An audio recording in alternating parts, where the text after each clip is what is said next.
আসসালামু আলাইকুম everyone, welcome to my channel Nilasha ফ্যাশনে। আমি আপনাদেরকে আজ কেটে দেখাবো প্যান্ট কাটিং সালোয়ার বা প্যান্ট পাজামা, আমরা যেটাই বলি একই কথা। তো আমাদের মাথায় সাধারণত এই প্যান্ট পাজামা শুনলেই মনে হয় যে এটা অনেক কঠিন কিছু হতে চলেছে। তো না বন্ধুরা, তেমন না। আমার কাছে তো প্যান্ট পাজামা সব থেকে সহজ মনে হয়। তো চলুন আমরা আপনাদের প্যান্ট কাটিং সালোয়ারটা কাটিং করে দেখিয়ে দিই। আর হ্যাঁ, যদি আমার ভিডিওটা আপনাদের ভালো লেগে থাকে তো অবশ্যই একটা সাবস্ক্রাইব করে দেবেন প্লিজ। তো চলুন কাটি। আমরা প্রথমে কাপড়টাকে এখানে 2 গজ 4 গিরা পরিমাণ কাপড় ছিল, আমি যেটাকে 4 ভাঁজ করে নিয়েছি। দেখুন, ভাঁজ পাশটা আমার পাশে আছে আর খোলা পাশটা অপর সাইডে। তো আমরা এখান থেকে রাবারের জন্য, এটা প্রত্যেকটা সালোয়ারেই নিতে হয়। প্রত্যেকটা আপনি যে সালোয়ারই তৈরি করেন না কেন, রাবারের জন্য বা ফিতার জন্য 2 ইঞ্চি পরিমাণ কাপড় এক্সট্রা নিয়ে নেবেন। তো আমরা এখানে 2 ইঞ্চি পরিমাণ কাপড় নিয়ে নিলাম আর এটা একটা মার্জিন টেনে দেব।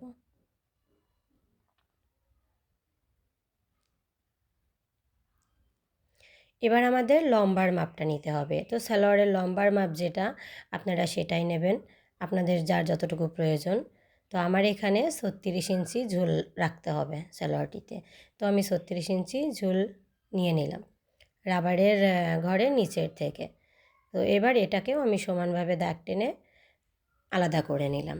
আর নিচে যে কাপড়টুকু আছে এটুকু আমি মুড়িয়ে ভেঙে দেবো। এখানে আপনি বেশি রাখতে পারেন, আমি 2 ইঞ্চি পরিমাণ রেখেছি। এবার নেব হায়ের মাপ। তো হায়ের মাপ আমি এখানে 14 ইঞ্চি নেব। যেহেতু এটা 36 ঝুলেরই, আমার 14 ইঞ্চিতে হয়ে যাবে। আপনি যদি, আর এটা একটা শুকনা মানুষের জন্য, আর আপনি যদি মোটা মানুষের জন্য নিয়ে থাকেন তো সেক্ষেত্রে বেশি নিয়ে নেবেন।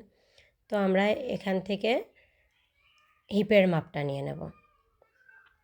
আমাদের এখানে হিপ হবে 44 ইঞ্চি। তো 44-এর 4 ভাগের 1 ভাগ করে আমরা 11 ইঞ্চিতে একটা দাগ দিয়ে নেব।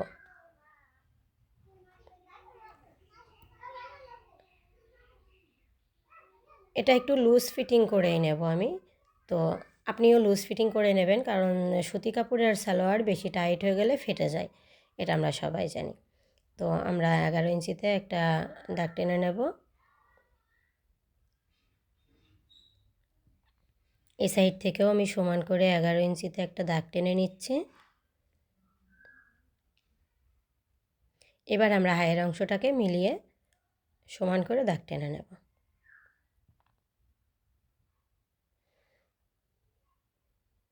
আর এই হিপের অংশটাও আলাদা করে নেব। দেখুন, এই পর্যন্ত কাজ শেষ। এবার আমি হায়ের অংশটাকে রাউন্ড করে নিলাম সামান্য।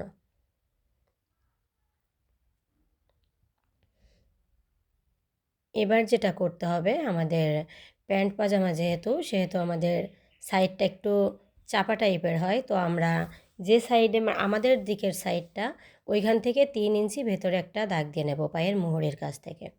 তারপর থেকে মুহুরির মাপটা নেব। আমাদের মুহুরি থাকবে এখানে 10 ইঞ্চি। ওই যে বললাম যে এটা একটা শুকনা মানুষের জন্য, তো 10 ইঞ্চি নিলেই হয়ে যাবে। তো 10 ইঞ্চির জায়গায় এবার আমি 1 ইঞ্চি নেব এক্সট্রা সেলাইয়ের জন্য। আর এই সাইড থেকে দাগ দিয়েছি, এখান থেকে আমি 1/2 ইঞ্চি পরিমাণ বা 2 সুতো পরিমাণ নেব সেলাইয়ের জন্য। নিয়ে দেখুন, দাগটাকে ঠিক এইভাবে মিলিয়ে নেব। দেখলেই বুঝতে পারবেন, এভাবেই মিলিয়ে নেব।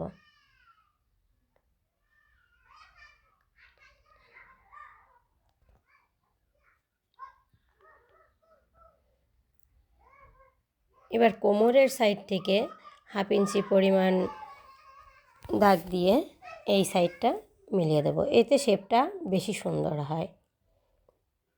যেহেতু এটা প্যান্ট কাট সালোয়ার, কোমরের শেপটা সুন্দর দেখা যাবে।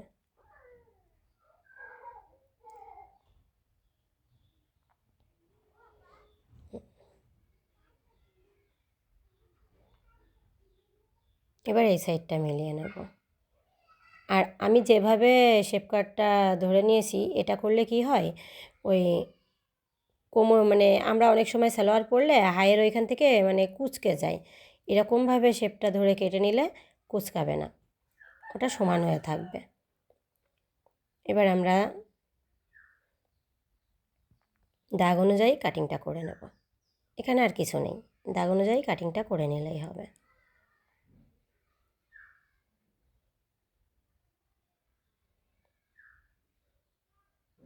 আর হ্যাঁ, আমরা কাপড় যখন কাটিং করি তখন উঁচু করে না ধরে এক সাইড চেপে ধরে কাটলে ওই কাপড়টা সরে যায় না, আর পরে যে ছোট বড় হওয়ার সম্ভাবনা থাকে না।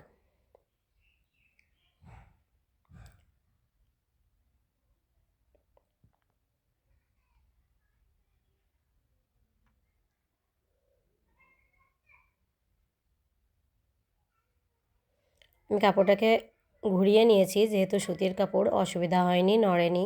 কিন্তু যদি অন্য কাপড় হয় বা সুতি না হয়, সরে যাওয়ার সম্ভাবনা থাকে, তাহলে আপনি ঘুরে গিয়েই কাপড়টা কাটতে পারেন। আমি ঘুরিয়ে নিয়েছি কারণ সুতি কাপড় সরবে না এই কারণেই। তো দেখুন, আমি একেবারে দাগ বরাবর কাপড়টাকে কেটে নেব।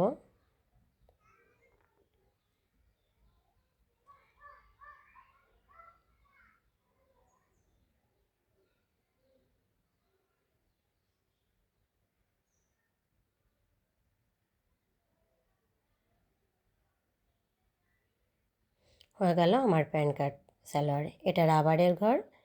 এভাবে ভাঁজ করে নিয়ে আপনারা চাইলে দু সাইডে দুটো কাট বসিয়ে দিতে পারেন, আবার নিচের মোড়েও সেম। সেলাইটা আমি করে দেখাইনি, অন্য কোনো দিন সেলাইটা করে দেখাবো। যদি কেউ সেলাই দেখতে চান